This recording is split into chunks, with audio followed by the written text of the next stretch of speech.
Non mais attends, dis-moi pas que vous partez en backpacking dans un mois et que vous avez toujours pas vos vélos. Hello, ça y est, dans un mois, c'est le jour J, jour du départ pour l'Amérique du Sud où une aventure de 14 000 km à vélo nous attend.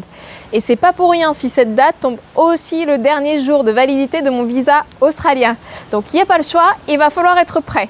Et pourtant, il nous reste une montagne de choses à faire.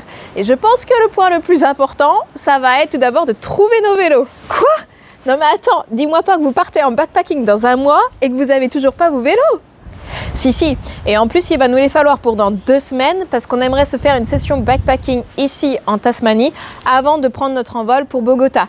Juste histoire d'être sûr que le modèle de vélo nous convienne bien, parce qu'on va quand même poser nos fesses dessus quasiment tous les jours pendant presque 1 an, alors autant être sûr que ce soit le bon.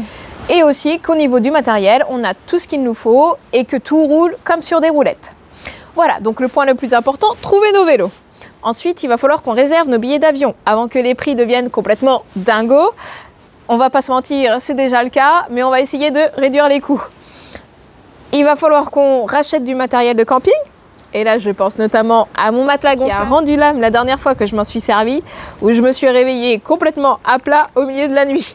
Autant vous dire que j'ai passé une superbe nuit. Il va aussi falloir qu'on trouve des vêtements techniques qui puissent couvrir l'intégralité des conditions météorologiques parce qu'on va se retrouver avec des journées très chaudes ou à l'inverse des journées très froides, notamment quand on sera au milieu des montagnes, des journées venteuses ou des journées pluvieuses. Et tout ça en s'assurant que ça rentre dans nos sacs, que ce soit pas trop lourd et pas trop cher. Là, autant vous dire qu'on est sur une combo quasi mission impossible, il va sûrement falloir faire des concessions. Apprendre l'espagnol fait aussi partie de notre to-do list. On aimerait au moins avoir quelques bases, juste histoire de pouvoir se débrouiller une fois qu'on sera arrivé là-bas.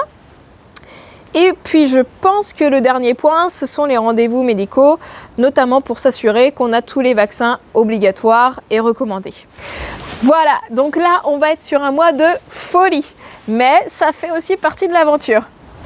Dans les prochaines semaines, on t'embarque avec nous étape par étape dans la préparation de cette aventure, du choix du vélo jusqu'à notre vol pour Bogota, avec toutes les surprises et les imprévus qu'il y aura entre deux.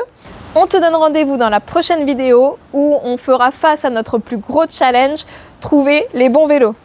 Je te souhaite de passer une bonne journée, à très bientôt, ciao ciao.